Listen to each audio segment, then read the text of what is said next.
بسم اللہ الرحمن الرحیم۔ السلام علیکم محترم ناظرین۔ ایک مرتبہ حضرت عیسیٰ بن مریم علیہ السلام کسی پہاڑ کی چوٹی سے گزر رہے تھے۔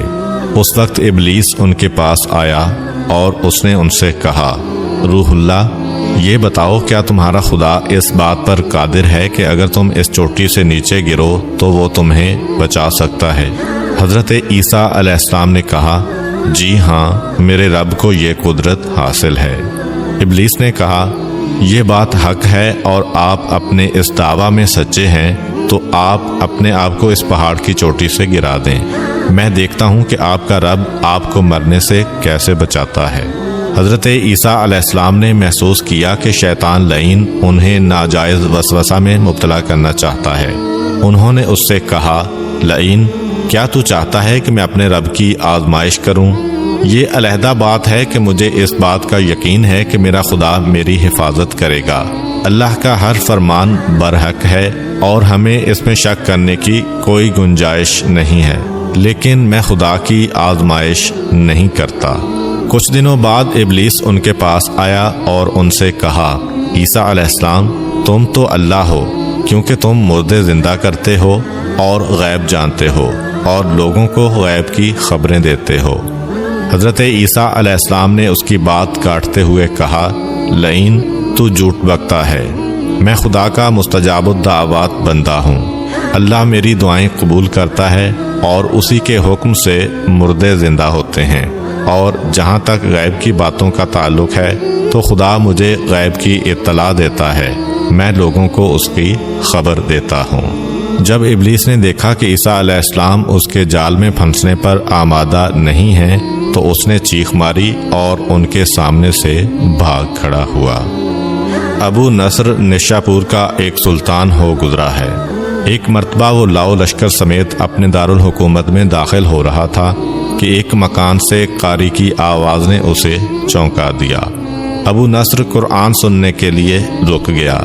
قاری نے دلسوز آواز میں سورہ آل عمران کی آیت نمبر 26 کی تلاوت کی، جس کا ترجمہ یہ ہے، آپ کہہ دیں کہ اے اللہ، تو ہی مالک الملک ہے، تو جسے چاہے سلطنت عطا کرے اور جس سے چاہے سلطنت چھین لے، اور جسے چاہے عزت دے اور جسے چاہے ذلت دے، تمام بھلائی تیرے ہاتھ میں ہے، بے شک تو ہر چیز پر قدرت رکھتا ہے۔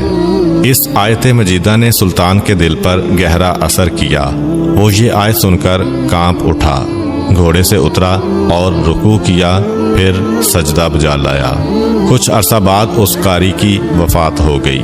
اس کے ایک دوست نے خواب میں قاری کو دیکھا کہ خدا نے اسے جنت میں عظیم مقام عطا کیا ہے۔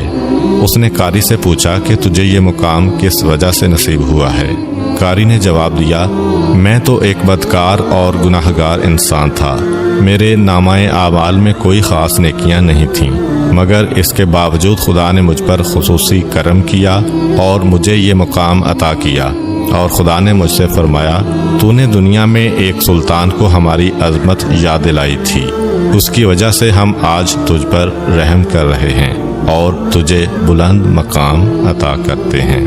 جی ہاں، اللہ تعالیٰ کا فرمان ہے، فاذکرونی اذکرکم، تم مجھے یاد کرو، میں تمہیں یاد کروں گا۔ پرانے زمانہ میں انطاکیہ ایک بہت بڑا شہر تھا۔ یہ شہر ایشیائے کوچک میں واقع تھا۔ اس شہر کی لمبائی 12 میل تھی اور اس میں انسانوں کی ایک بھاری تعداد قیام پذیر تھی۔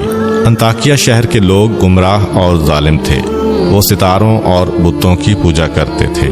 اللہ تعالیٰ نے ان کی رشد و ہدایت کے لیے ان کے پاس 2 نبی بھیجے۔ اہل شہر نے ان کی تکذیب کی تو ان کی تقویت کے لیے تیسرے رسول کو وہاں بھیجا گیا۔ چنانچہ تینوں انبیاء نے لوگوں کو خدا کے راستہ کی دعوت دی اور شہر کے گوشہ گوشہ میں انہوں نے تبلیغ دین کی، لوگوں کو توحید کی دعوت دی، معاد اور یوم قیامت سے آگاہ کیا اور انہیں عذاب خداوندی سے خبردار کیا۔ اہل شہر بڑے بدبخت تھے۔ 3 انبیاء کی مشترکہ تبلیغی کوششوں کا ان پر کوئی خاص اثر نہ ہوا اور پورے شہر میں صرف 40 افراد نے ہی دعوت حق کو قبول کیا۔ شہر کے دوسرے لوگوں نے تینوں انبیاء اور ان کے پیروکاروں کو پکڑ کر انہیں سخت اذیتیں دیں۔ اور ظلم کی انتہا یہ کی گئی کہ ان مظلوموں کی گردن میں سوراخ کر کے اس میں رسیاں ڈالی گئیں اور شہر کے ظالم لوگ رقص بسمل سے لطف اندوز ہوئے۔ اس شہر میں ایک مرد مومن رہتا تھا جس کا نام حبیب النجار تھا۔ وہ ان انبیاء پر ایمان لایا تھا، لیکن وہ اپنے ایمان کو مخفی رکھتا تھا۔ وہ شہر میں بڑھئی کا کام کرتا تھا۔ اسے جو مزدوری ملتی تھی وہ اس کو 2 حصوں میں تقسیم کرتا تھا۔ ایک حصہ اپنے اہل خانہ کو کھلاتا تھا اور دوسرا حصہ غرباء و مساکین میں تقسیم کرتا تھا۔ جب حبیب النجار کو اس ظلم کا پتہ چلا تو انہوں نے اپنی قوم کو تبلیغ کرتے ہوئے کہا، اے میری قوم، ان رسولوں کی پیروی کرو، ان کی اتباع کرو جو تم سے کوئی اجر نہیں مانگتے اور وہ راہ راست پر ہیں، اور میں کیوں نہ اس ذات کی بندگی کروں جس نے مجھے پیدا کیا ہے اور جس کی طرف تم سب کو پلٹ کر جانا ہے۔ کیا میں اس ذات کے علاوہ کسی کو معبود بناؤں؟ جبکہ اگر خدائے رحمان مجھے ضرر پہنچانے کا ارادہ کر لے تو ان کی شفاعت مجھے کوئی فائدہ نہیں دے سکتی اور نہ وہ مجھے چھڑا سکتے ہیں۔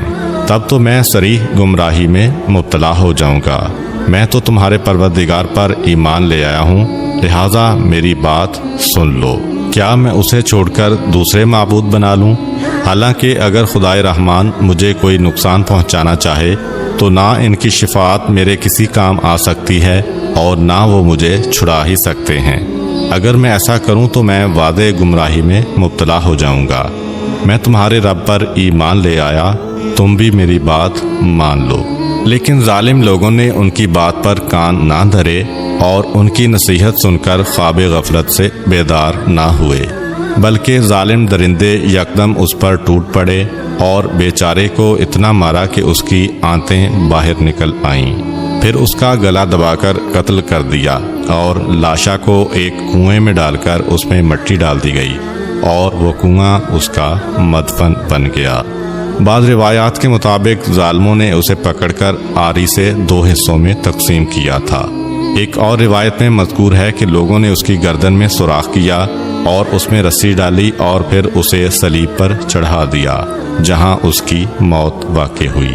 حبیب النجار کو موت سے قبل انبیاء دکھائی دیے تو اس نے یہ آخری الفاظ کہے، میں تمہارے رب پر ایمان لایا ہوں، میرے گواہ رہنا۔ اس کے بعد اس کی روح قفص عنصری سے پرواز کر گئی۔ اللہ تعالیٰ نے اس کی قربانی کو قبول کیا اور اسے عظیم ثواب دیا۔ اس کی روح جیسے ہی جسم سے جدا ہوئی تو اسے جنت بھیج دیا گیا، جیسا کہ قرآن مجید بیان کرتا ہے۔